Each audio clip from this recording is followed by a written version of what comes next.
Welcome to Planet Diplomat's channel for planet-centric business and lifestyle. My name is Satu Heikinheimo and I'm super excited to get this started. It's the first episode ever. The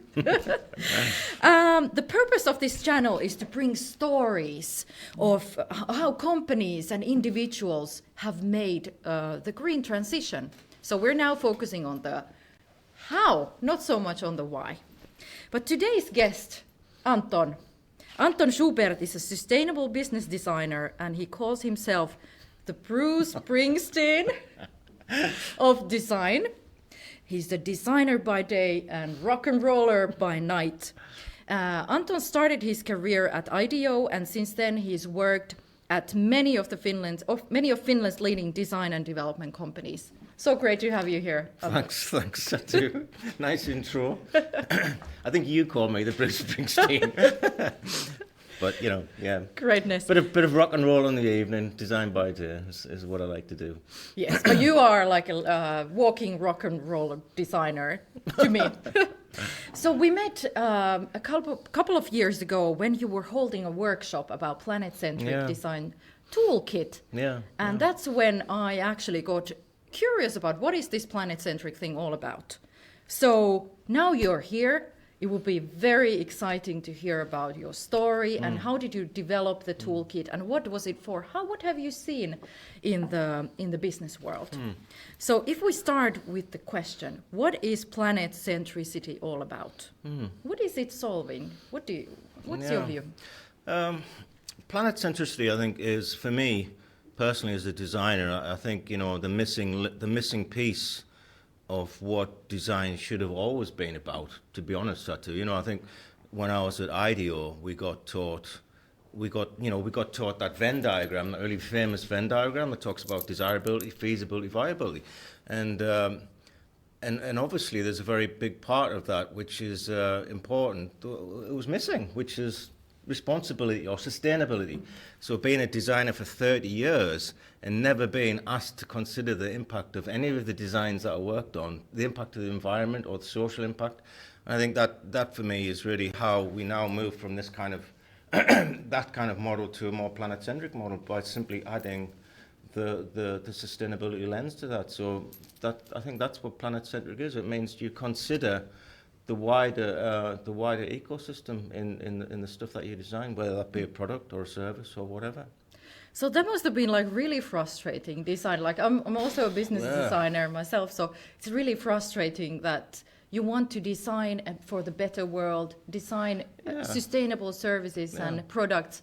But what are the barriers and the blockages? Why are we not doing that? Or I've never met a designer who didn't want to make the world a better place. I think that's one of the great things about being a designer. If you ask a designer, they'll say, why did you get into this job? It's because I want to make the world a better place. It's this kind of really nice optimism about the role of design, and but also the other side of that is the reality of business, right? When you as a designer want to do good, but business wants to make money, right? So the challenge for any designer, not in the past, but especially now, is how to combine those two visions together, and that's a massive challenge, because if you work in the consultancy world like I have for 30 years, consultancies have very short return, economic kind of returns, and they look 2, 3, 6 months out at max. And it's about, going where the money is. And that's not always where the sustainability is, unfortunately. So you're talking about designers and designers' role, but we had a chat about this earlier, that what design really is all about. Because not everyone who's listening and following this is a designer. But I said to you, I believe that design is like a way to solve problems, and everyone should be a designer. Yeah, my definition of, I use the word design a lot because, of course I am a designer, but then I think if you're in the business of creating the future, if you see that what you do in your everyday creates the future, then I think this message is for you, because of course as a designer or a developer or a business person or anybody who kind of creates, especially products and services, is going to create something that they're going to put out in the world in a future tense, right? So with that in mind, that means that, you know, the responsibility of that person to actually make sure that you're going to create something that you put into the future, the responsibility that that thing or whatever it is does good in the world and not bad. And I think that's like, there's many different types of people involved in that process, not just designers. Exactly. So designers are the people who are actually creating things to this world, whether it's infrastructure, it's services, products, you name it. I mean, it's a really broad definition, to be honest. I think anybody in any job would see themselves at some point being part of creating the future, because we're always moving forward, right? So, you know, we don't stand still. So if whatever job you're in, you're somehow kind of thinking about the future and creating that. So, and that comes with responsibility. Exactly. More responsibility now than ever. I have two questions to you. Like, if we go back to what problem is planet-centric way of thinking and solving, could you maybe share about like how you got into, how did you discover that this thing even exists? What is planet-centricity? You know, for me, it's a personal, I think it's a personal journey for everybody, and everybody has their moment of awakening, if you want to call it that. But I have many, to be honest. But I think one thing that really struck me was, you know, we used to work for a lot of the big kind of pharma companies in the 90s in the US, and you know, we'd be designing shampoo bottles and, you know, milk cartons and all sorts of kind of packaging for, like, you know, some of the big kind of food companies. And I was in California one day, you know, on a beautiful Big Sur. I don't know if you've been to the Big Sur, but it's actually beautiful down there, wildlife and sea. And you know, I was on the sea. I was on the beach, and a shampoo bottle was lying there right in front of me, you know, kind of like. And I looked at it, and it was the shampoo bottle that my team was responsible for designing, you know, and it took me back to that moment when we designed that, you know. And then, you know, this was must have been 10 years in between us designing that and then me finding it on the beach in California. So I think that was one motivator for me. Of course, you know, the other obvious one for me is the fact that, you know, I had kids in the late 90s, early 2000s, and I think for anybody who has children, your timeline naturally just goes out, you know, 40, 50 years. You know, before that, I'd look 6 months, a year ahead. And I think, you know, you run with the kind of business, right? You're very kind of like, you don't have a long view, have a long view. And the kid thing really puts that timeline way out there and naturally makes you start to consider, you know, those kinds of sustainability questions. And was that like a push for you to start developing, like putting it together, like what is planet-centricity? Yeah. The other big push, Satu, was the fact that, you know, at the time, and we're only talking 6-7 years ago here, you know, at the time, the designers that I was working and the developers that I worked with at that time, they didn't have any way to talk about this. They had no ability to communicate the sustainability questions. They had no tools, they had no methodology.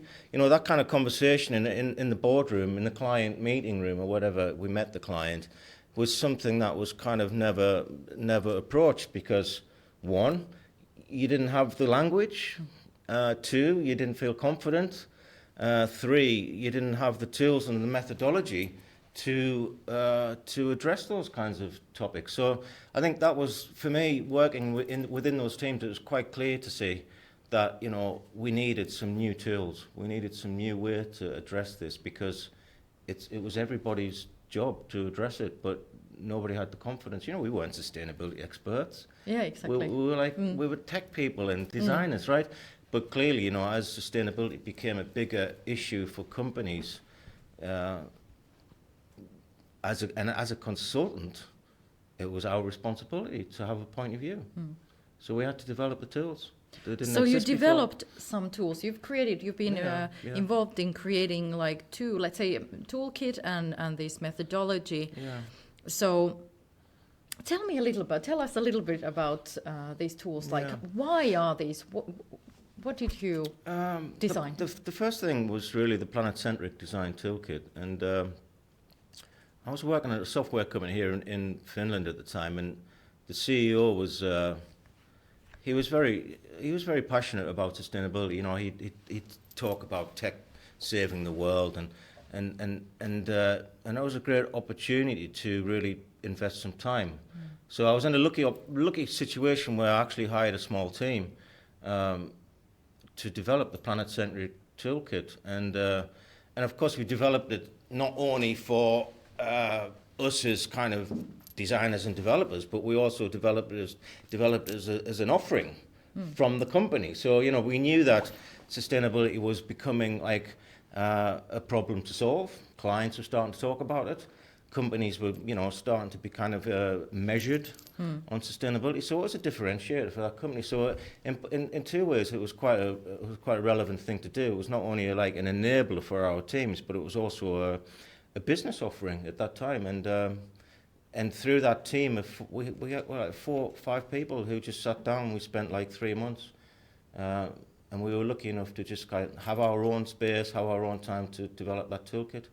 And it wasn't a vast toolkit. It was quite a simple toolkit that basically focused on environmental design. We didn't talk about social. We didn't really talk about sort of business stuff. We talked about environmental impact from digitalization. And the toolkit generally consists of a whole bunch of sort of methodologies and workshops or activities that you could do to put the right questions in front of the team and the client at the right time. So, you know... Can you give an example of what kind of questions were in the toolkit? Yeah, I mean, you know, one of the things that we did was this very early thing. So if you have a new project, for instance, with a client, we would encourage that we all got together with the client, if possible. But even if it was just with the consultancy team, we'd get together and we'd kind of, we'd talk about the lenses of sustainability.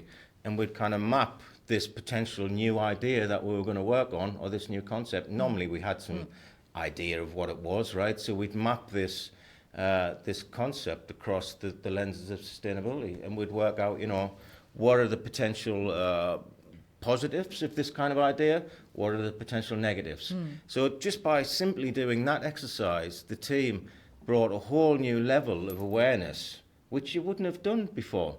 If you'd just gone straight into the brief and started designing and started developing, writing code, those kinds of questions would have just been, you know, would have never been addressed. So I think a lot of the tools, not a lot, but, you know, quite a few of these sustainability tools are really about like raising the basic awareness and making sure that you have a criteria of questions that you're asking yourself during the design process and that you can refer back to. And you can also set, you know, we had tools that were helping teams to set like impact metrics, right? So what do we want this service or product to do? How do we want it to improve people's lives? And what concrete metrics are we going to set around that? And then there was also like concrete metrics about, you know, emission reductions and stuff like that. So, you know, you could set real metrics, and then later on in the development, you know, when the product or service is actually out there in the world, of course, you know, the right thing to do then would be to check those metrics, right? And then see if you're hitting the targets or not. Fantastic. Well, you know, and soon the audience also knows that I've been designing this planet-centric design thinking course for one university here in Finland. They asked me if I want to teach design thinking again. I've been teaching there previously, and I was like, yeah, if it's planet-centric design thinking, then I can do it. So I was like, I'll challenge myself and come up with a concept. So what would you, like, if now you would teach people about how to start doing planet-centric design and development, what would be the, like, 3 top things? How to approach a project? Yeah, the first thing still is the one that I've just discussed to you. I think the most fundamental tool in the sustainability designer's toolbox is, I call it now, is the 3 lenses. The 3 lenses of sustainability. Everything that you do has an impact on environment, has an impact on social, has an impact on economic. It just so happens that those align really well with ESG, right? So if you're a company, you know, you'll you'll probably know that most companies now have set their ESG targets.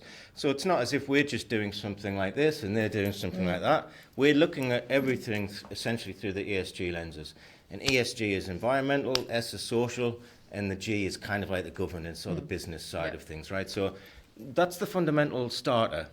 And if you're mapping your concept or whatever it is across those three lenses, and especially if you're mapping it across the client's ESG targets, so it's in alignment with the client's ESG targets, then that's value, right? So that's the first thing that I would recommend that you do.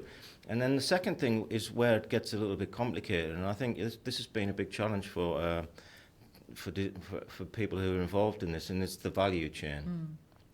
Like before in the old days, if you're a designer, you'd be focusing on this little thing here. Your job is to design, the app or the screen or the interactions or the UI or the UX.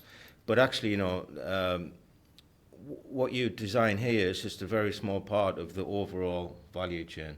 And this is where the digital is physical thing comes in. If you take, for instance, like a food delivery service, right? Food delivery, the design of the app is one job, but then you've got like a huge value chain. If that app is going to actually work and you're going to get your pizza, right, that you've ordered, right, you've got to have like someone who's actually producing food, farmers, you've got to have processors, you've got to have delivery people. I mean, like global delivery, not like scooters around Helsinki, but global delivery logistics. Then, of course, you've got to have restaurants, you've got to have delivery guys, you've got to have recycling. So I think the value chain has become now, I think, one of the most important aspects of how to design for sustainability. But it's not easy. It's the hardest one. Is this like one part of planet centricity is understanding the systemic, that it's systemic, exactly. That everything is systemic. But that's probably like, is it a little bit, because system sounds like huge, like complex. Yeah. But value chain is quite product specific, service specific. So maybe that's like a... Yeah, I think everything that you use today, if it's a product or service or it's an Apple or a food item, they all have value chains, global value chains. Where did your apple come from today, Satu? It probably came from, I don't know, Spain maybe, or it could have come from as far away as Argentina, right? Yeah. So there's a value chain that if you're going to design sustainability into that, then it means that you have to. The other tool that I was going to talk about actually is the impact influence tool, because that's another one that enables you to understand. Once you've actually understood the value chain, I think the third thing to do is then to ask yourself, okay, so where do we believe the biggest impact is? And again, three lenses, not just environmental. We're not just talking about that. We're talking about social and business. Where do we think the biggest impact is? Where do we think we have the most influence? Because obviously, you might not have the power in your design team to change, like the farmer who produces that apple, right? But then again, you might. If you're if you're Kesco or a big food global food company, then you might have that power. But you've got to be realistic. If you don't have the power, then you go, okay, we know it's the problem, but what other parts of the value chain can we actually have influence over? So there's a lot of stuff locally, and that's more easy for your particular team or your particular client to address. And I think that's where you should start. You can't solve all the problems overnight, but you can solve some. Yeah, that's the thing. Like there is no perfection. No. And I think that's what makes planet-centric way of developing businesses and services and lifestyles. Yeah, it's very there is hope and there is like this merciful. It's you don't have to aim for perfection, but it's just a will, and then you do these concrete actions. I mean, there is no perfection. I think the minute you step out your door, you've done something that's environmentally, you've created some emissions, right? Exactly. Yeah. The minute you make your coffee in the morning, you're creating emissions. But I think what we need to understand is that it's a transition, and it's a continuous transition. There's never going to be an end to this. You're never going to go, all right, we did it. Yeah. We're designing everything sustainably now. It's not really possible with the size of the global population. So I think what we are in the business of is mitigation and improvement, right, at this point. So, and you've got to realize also, that's the other challenge, I think, when we're doing this kind of work, is that your timing, your time, what is the word? Like the timing has to go much further out. You're not just thinking about this service in the next 6 months to a year or 2 years. Yeah. That's one way of, measuring success. But you have to be looking, 10, long term, 20 years. Yeah. And, you might not even understand at this point what that impact is at this point. But that's why you need this constant metric. You need this constant kind of data and metric kind of measurement to understand. Exactly. And that, of course, we don't get paid to do that, right? As designers, right? It is where the incentives are. And I think this is like metrics and incentives. We get what we measure, basically. But I think that's the thing for me is that it's a massive change in the way we do our work. Not just for designers. It's like everything has to change from the ground up if you want to do this properly. And that's that's a radical transformation that most people haven't even got their heads around yet, right? Exactly. And I think that's again that's again part of this transition. How are we going to be doing these things in the future? Because they've got to radically change if we're going to be doing them differently. And I'm preaching that every job has to be a climate job. And when we have companies that can say, yes, all of our jobs are climate jobs, that's when we've seen change, right?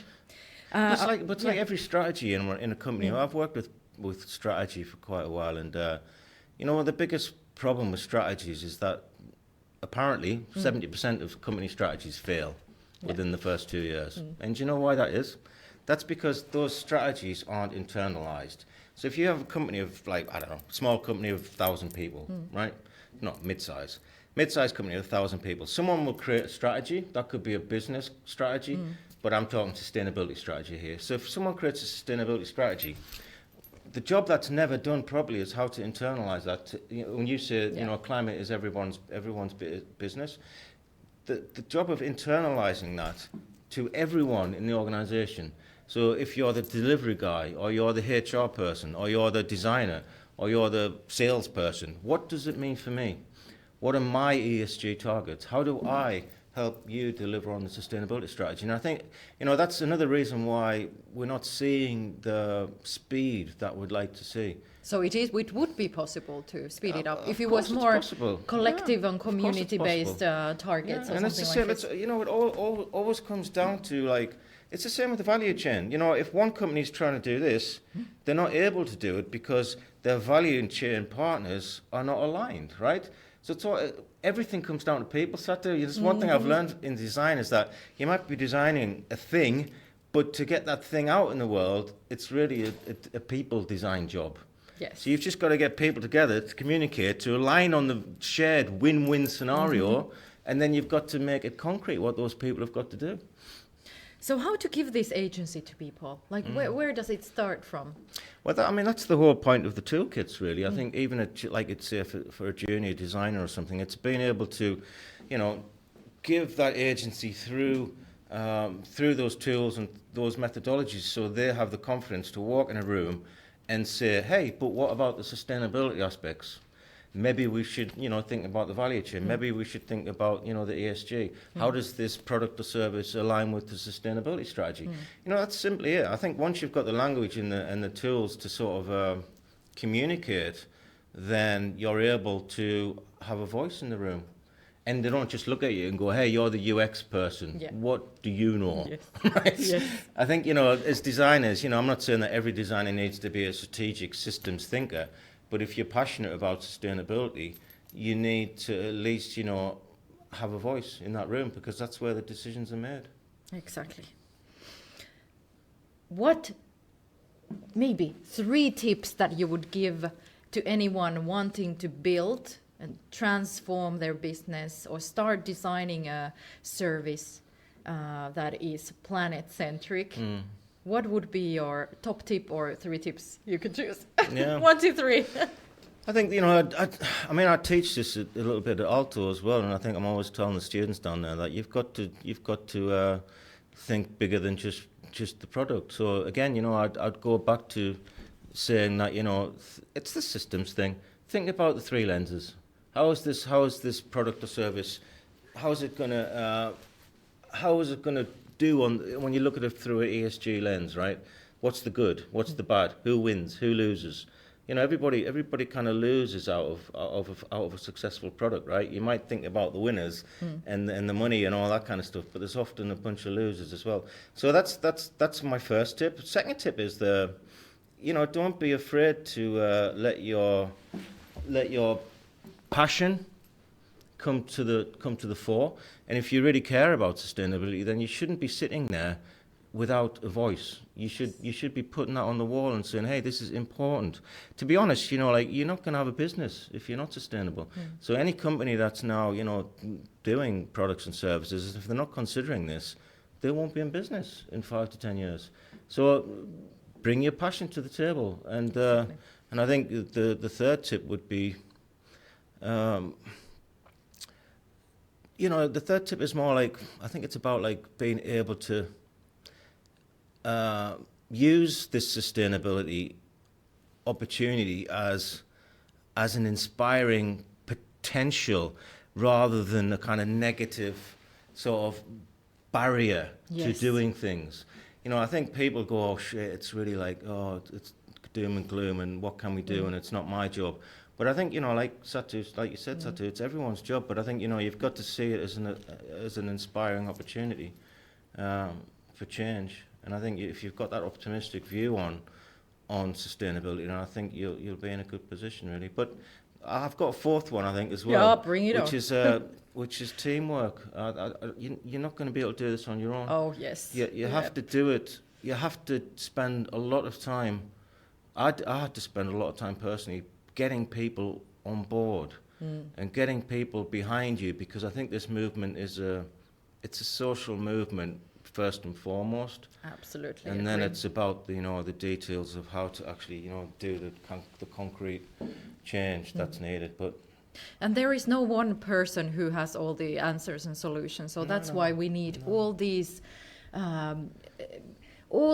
skills from different industries. And I think we've talked about the multidisciplinary thing, and back in the day that was design, technology, business. Yeah. That's as far as we looked. Yes. But nowadays, if you're working in a sustainability space on a product and service, you're probably going to be working with scientists, politicians, of course, technologists, business people, even like activists. Or there's a whole realm of new disciplines that we need to involve. So these perspectives bring ideas, and that's where innovation happens, right? And these innovations are business opportunities to be explored. Yeah, but I think that there's a fine line between, like I say, I'm a designer. I'm not a sustainability expert. If you really want to do your 3 lenses, right?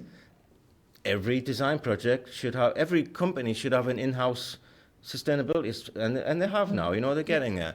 Every company should have an in-house sustainability expert who joins those teams, those product development teams, right at the beginning, and says, hey, this is the direction. Exactly. Great tips. Thank you so much, Anton. But one more thing. Oh, one more. I wanted to ask you, what's your favorite song before we finish? My favorite song? Yes. Oh, that's so hard, Satu. That's like going to take another half an hour. You must have some rock and roll songs behind your in your pocket. I've got a lot of rock and roll songs that I love, but the songs I tend to, I'm quite melancholic. I love bands like the Smiths and stuff, So I was driving the car yesterday and I just listened to 3 Smiths albums back to back, and probably my favorite song is "There Is a Light That Never Goes Out." Yes, and it's a really sad song. But it's awesome. But we end our first episode with positivity, and this is all about hope, right? There is enough negativity around, the world is ending and climate change and everything, but that's why the Planet Diplomats will share these tools and stories, and we will be also adding the toolkit that you were talking about to the Planet Diplomats. I never mentioned the toolkit, actually. I only talked about one of them, so we can maybe do that again some other time. So we'll add the link to the Planet Diplomats website, and you can also see it down below. Thank you so much, Anton. It was a pleasure to have you here on our first episode, and thank you for all the people behind the lenses. Please subscribe to the channel, and we'll see you next time. Thank you.